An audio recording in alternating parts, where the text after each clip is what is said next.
Okay. Hi, Davis Macdonald. How are you?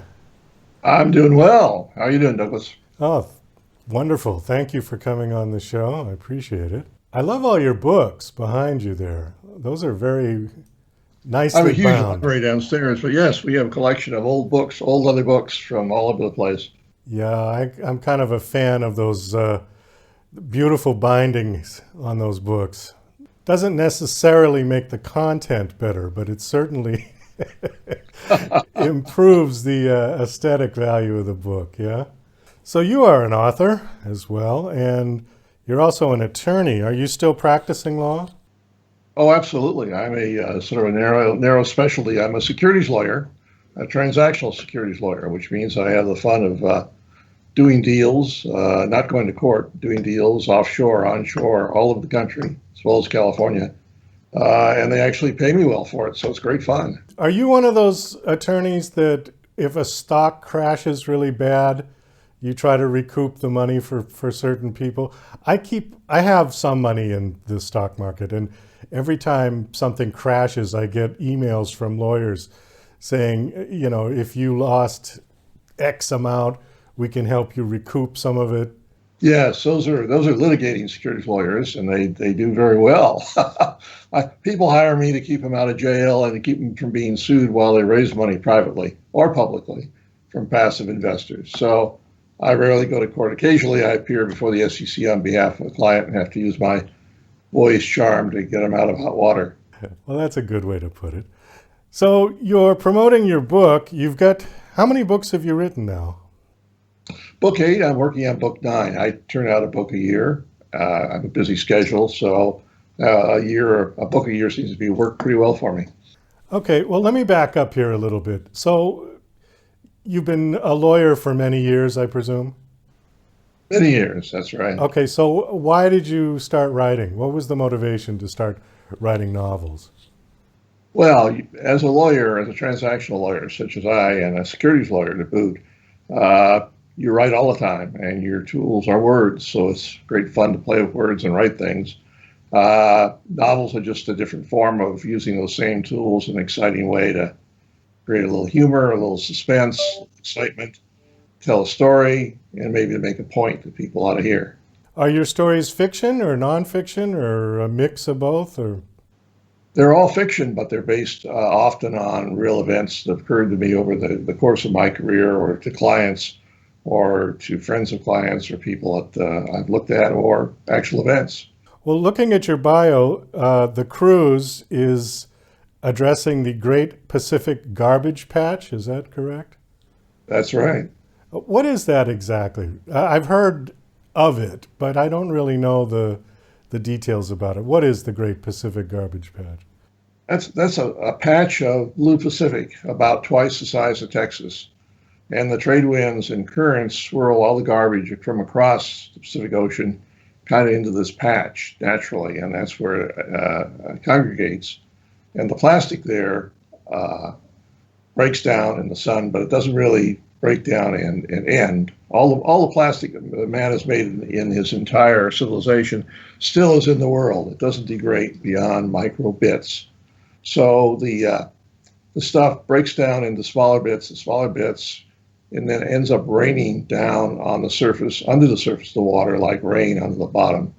It gets covered with algae, and fish eat it, and birds eat the fish, and people eat the fish, and pretty soon you have perhaps the next pandemic that's coming along. I don't know. There's some concern about that. Douglas, if you take your credit card out and look at it, a Visa or whatever you carry, and imagine that some people, some scientists claim that that's about the amount of plastic microbits that you consume into your body in a week. In In a a week. week. Wow. So it's not only the patch is a good example of that, but these microbits are found in our national parks. They're found in vegetables that people grow in vegetable farms. They're they're found in our cities, in the wind. They're all over the planet. They're found in the Antarctica. And we're consuming these. And of course, the medical profession isn't quite sure what it's doing to our bodies, But when they do autopsies, they find extraordinary amounts of plastic beads in our bodies. And you think it's coming exclusively from this giant patch, or are we getting it from other sources Oh as no, well? other sources as well. Sure, it's the patch is just a good example of what can happen because it takes all the plastic bottles and the plastic containers and stuff, a lot from Asia that don't have the same sort of land refills we do, and and splashes them in the water, and they all end up in this patch. Then they degrade to small bits, and the fish consume them. You said this And thing is the size of Texas? twice the size of Twice Texas. the size of Texas. Twice the size of Texas. How do we get rid of it? How would you deal with that? Well, there've been various theories about that. I mean, they've got some contraptions that go out and try and scrape the surface of the plastic before it degrades and starts to rain down on the bottom. But the reality is that we need to stop using plastic in all the things we use it for. In my story, The Cruise, we have this executive that just happens to be the executive and controlling shareholder of a soda company that makes soda bottles, and these are single-use soda containers for, like Coke and 7-Up and so on, and that's the second biggest source of plastic for the garbage patch is single-use plastic containers like that. Well, so what do we do? Do we go back to glass bottles? Well, glass, or we certainly trim. We only use plastic where there's an absolute need to use plastic. We seek for other materials that are biodegradable and don't last forever like plastic does. We get the entire world on board for burying the stuff in sites where it doesn't come up, and we get the public aware. Just throwing your plastic wrapper out the window is a problem because that's going to go somewhere and degrade. And then the next thing you know, those microbits will be in the wind and someone will be breathing them, consuming them, whatever. Plastic is recyclable, though, isn't it? It can be recyclable, sure, but for the most part, it's not. For the most part, it's trash that people kind of dump anywhere they can. We're better in this country than some countries, but if you go to China, Indonesia, the Philippines, they just dispose of it in the ocean, and it gets into the great Pacific garbage patch. That may be our next pandemic. I mean, we're worrying about COVID right now. Next year, we might be worrying about the plastic in our bodies. I don't know what the cure for plastic in our bodies would be to get rid of the garbage patch and to stop using plastic, I think. That's right. That's exactly right. Stop using plastic unless it's absolutely necessary for a particular use. We certainly don't need it for a Coke bottle or a 7-Up bottle or a Pepsi. No, I mean, we've had them in glass bottles for decades. And personally, I think they taste better in glass anyways. I think so. And we don't need plastic bags, plastic trash bags, and the variety of plastic things that could be made of something else. Actually, what about the aluminum cans? Are those all right? They're certainly better. They're Yeah, they don't better. pollute the environment like plastic does. Well, tell us a little about the cruise. This is a fiction based on the garbage patch? It is. So each of my novels, there's 8. This is book 8. Really, I try and I draft and write a book that's a lot of fun to read, suspenseful, exciting, some humor in it. But buried in all that is information about a significant social issue in the 21st century of ours that I think people ought to know about. So the cruise, the issue buried in this book, is the plastic, and how we're consuming the plastic, and the plastic is never disappears from our environment. Every piece that's ever been made is still out there in microform, and we're consuming it. So that's the message. But this isn't a scientific paper. This is a rollicking mystery novel. It's a typical dinner party mystery, as a matter of fact, because my main character, the judge, and his wife get on this boat from Los Angeles to Hawaii, and they have turns out to be a 6-day cruise, and they're assigned to a table, and at this table is this key financier who owns this soda bottle company, and his family and his various key officers. And one by one, people at this table start dying during the course of the cruise by mysterious accidents. And the accidents pile up to the point where you got to say, gee, it's very unlikely all these accidents would happen to the same people, the same table, who all know this guy and what's going on here. And so that's the mystery. And that's what the judge has to figure out.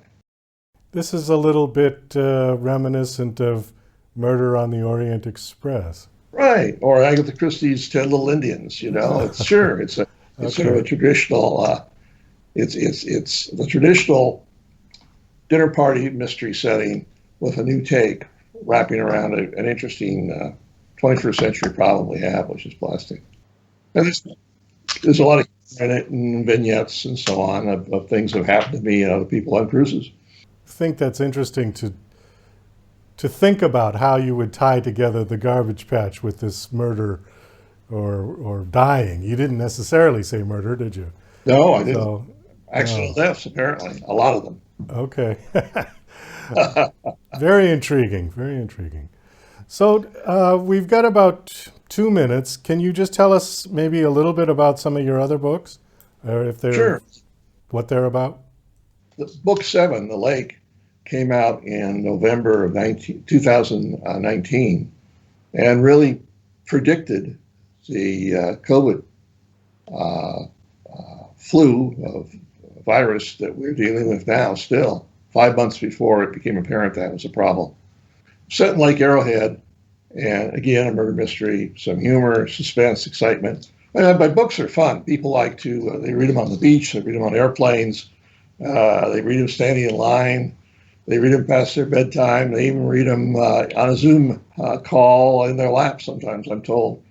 But in this particular case, I wanted to deal with a couple of interesting things. First, pigs are one of the biggest source of heart valves, and designer pigs are groomed to provide heart valves for people who have to have open heart surgery. I wanted to talk about that a little bit. And then secondly, although it's illegal in all countries in the world except Iran, there's a huge black market in body parts. If you need a kidney, for instance, if you sign up to get a kidney here, there's a long, long wait. Well, if you've got plenty of money, you can do a sort of a tourist jaunt to China or Indonesia or Philippines or some other countries, and you pay the money and you'll get your kidney a lot sooner. It may save your life. That's all illegal, of course, but it is done. So I wanted to talk about that.